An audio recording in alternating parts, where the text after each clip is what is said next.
What is going on, guys? In today's video, I will show you the best poison animate weapons necromancer build in Path of Exile 3.26. This minion build delivers exceptional performance even on a tight budget, though it does rely on somewhat cumbersome summoning mechanic for the ranged arms animate weapon, and even requires gem swapping between mapping and boss encounters. However, once summoned, these animated weapons are incredibly OP, which makes this one of the most fun and powerful minion setups in the game. You'll see faster boss kills and quicker map clearing than both minion army and the poison SRS builds, but of course there's a trade-off. Its defensive capabilities don't quite match the toughness of those two other options. However, our DPS output will be going through the roof. If you're looking for this build's path of building, then click my link in the description. And before we continue, thanks to U4GM. They are a pro website that provides PoE1 boosting, items and even currency with a cheap price and fast delivery. They have over 17,000 positive comments, and this website is really worth a try. So make sure to use my discount code KADE for extra 6% off. So let's start with an overview. In 3.26, our gameplay revolves around the Blade Fall of the Tartar skill gem, which replaces the standard Blade Fall. It significantly streamlines the summoning process by continuously generating blades while active, which costs 5% mana per second. But thanks to the Clarity and Mercenary equipped with a Shaper Seed, the mana drain is almost zero. But despite this improvement, the build still has some complexity. You must manually summon all animate weapon of the ranged arms by using the Blade Fall, then swap to the support gems before and after a pinnacle boss, because by switching it will activate 2 green gems, which will give us appropriate damage and utility support. Then the summon weapons will last roughly about 85 seconds, which will require you to either way complete maps within that window, or resummon it mid-fight. Mapping also requires swapping faster attacks and the Vile Toxins for Pierce and the greater multiple projectiles, while the boss fights will call for replacing the Unleash with the Unbound element after the first wave is active. And finally, against tougher enemies, casting Despair will add extra damage boost. So now let's talk about leveling. In the early leveling, the strength is important, so use an Ember Amulet to meet the gem and item requirements. You can also use the crafting bench to add missing resistances or just one Orb of Transmutation, even to normal items, and add strength or dexterity for more of these orbs. Don't overlevel the Clarity or Vitality, as their mana reservation can become a burden. Instead, look for a magic Baroness Calling Wand with increased minion damage, which you can get from the Wand vendor. Then Ray Zombie may die frequently before level 24, but the minion defense mastery will help you to recover them on death, so consider not summoning them yet but keep leveling the gem. Then once you reach about level 20, equip 2 stone rings and aim to get all resistances to 75% or even higher. In Act 2, the Val Ruins, you want to corrupt your Absolvation gem at the altar, for a chance at the Val Absolvation. By level 31, most key gems can be bought from the Sayosa in Act 3 library. Then when you get the Ray Spectre, head to the old fields in the Act 2 and cast Desecrate to summon corpses, and then target the Carnage Chief by holding A and covering over the bodies. And then after summoning it, remove the Desecrate from your skill bar, and then begin leveling the 2 extra Ray Spectre and the Animate Guardian gems in the weapon swap slot, so later you could corrupt them to level 21 with the Val's Orb.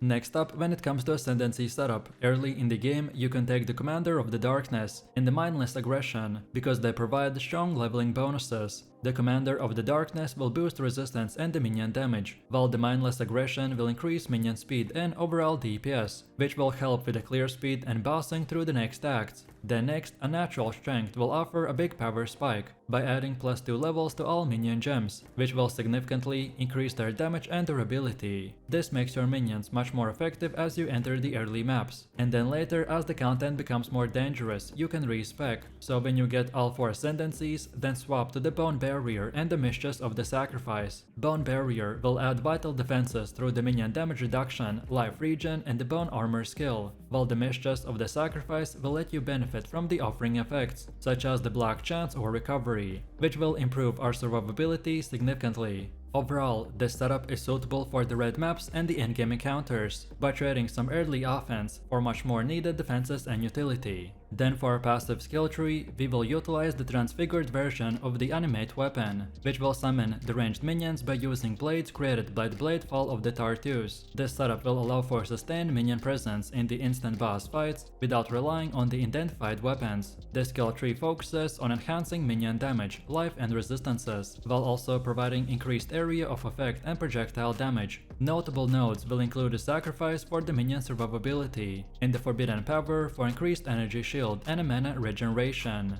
The tree also allocates points towards the Mind over Matter and the Eldritch Battery to convert mana cost to energy shield by improving survivability. Then defensively, the build invests into the spell suppression, block chance and the life regeneration. The Bone Barrier Ascendancy will provide instant leech to further bolster the survivability. Additionally, we will take the Convocation, which will ensure that our minions are repositioned effectively during combat. Then defensively, the build scales poison damage through the passive tree nodes and the gear. So overall, the skill tree is designed to maximize minion effectiveness while maintaining a balance between the offense and defenses. Next up, when it comes to skill jumps, important jumps to use is the Spare, which replaces Conductivity and should be used after the third labyrinth to complete it. And then, once the Unnatural Strength is active, then swap to the Physical Lightning support with the minion damage. The Chaos Damage support is also added for a 5-link setup on the Absolution. The Animate Weapon of the Ranged Arms is critical for the build, so we obtain it by completing the labyrinth and sacrificing the green gems or buying it in a trade. By using the Gem Cutter's Prism, on this gem we increase the summon numbers and the damage. Then Summon Carrion Golem replaces the Summon Stone Golem for minion buffs, while Precision should be kept near level 10 to manage the mana cost. Then the Steel Skin and Automation will help with defenses and the skill automation. Bone Offering will replace Flesh Offering for defenses, and the Bladefall of the Tartus will summon your animated weapons. Then Bossing and Mapping uses different support setups, so Unleash support speed ups the summoning bosses, but we swap it out mid-fight for the minion damage support. During Mapping, it stays active for the constant summon speed. And then when your Animate Weapon gem will hit level 15 and you have a 6-link body armor, then only then you can remove the Absolution. Next we have gear. After the campaign, the game's difficulty will ramp up significantly, which makes it essential to upgrade your basic gear to more suitable equipment. This is where the Chaos Orbs and the other currency you collected during the campaign will become invaluable, so spend them on improving your gear so that you continue progressing smoothly. When upgrading, you want to prioritize life, minion modifiers and resistances on every piece you wear. Minion damage and attack speed stats only will appear on the wands, bone rings and the shields, though the shields cannot roll minion attack speed, but instead can have minion damage. Early on, you can find affordable pre-early gear examples in the Equipment tab to guide you through the upgrades. Purity of Elements can help cap elemental resistance, but you will still need gear that provides resistances, especially the Chaos Resistance. To reach the 75% cap, you want to aim for about 15% elemental resistance above the cap to counter the elemental exposure. A useful method to boost the Chaos Resistance is to apply the Screaming Essence of the Envy on already linked and colored item, ideally on armor, energy shield and evasion base. And then your end goal is to transition into the armor and evasion gear and focus first on the item affixes over the base type. Additionally, if you find the crafting recipe for the Chaos plus the elemental resistance on the crafting bench in the maps, then you can use it further to improve your gear defenses.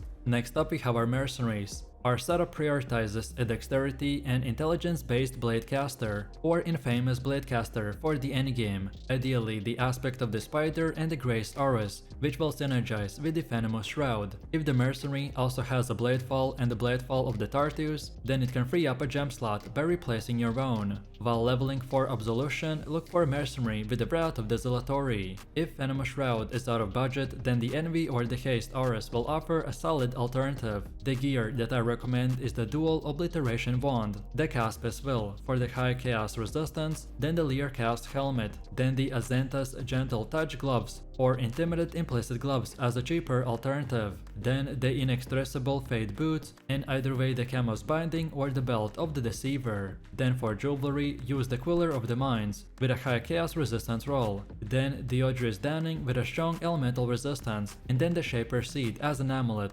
And now finally we have the gameplay. The build revolves around summoning an empowering ranged weapon that attacks enemies independently, applying very strong poison damage over time. The core gameplay focuses on continuously summoning and maintaining these animated weapons by using the Blade Fall of the Tartu skill, which automatically generates blades that serve as your minions. Managing your support gems and carefully gem swapping them between the mapping and boss fights is essential for maximizing damage and efficiency. In maps, you want to keep Unleash support active to quickly summon and resummon weapons as their duration expires, which will maintain a constant pressure on the enemies. And then for boss encounters, you initially use the Unleash to summon your weapon army, and then swap to the minion damage support to boost their offensive output. Your minions will deal very high chaos and poison damage, and scaling well late into the endgame. Defensively, the build relies on layered survivability, including the Bone Offering and defensive auras, like the Steel Skin automated with automation, which provides damage mitigation and endurance charge generation. You'll also benefit from the minion buffs, such as the Summon Carrion Golem and the Precision auras, which will enhance both minion accuracy and the damage without the excessive mana cost.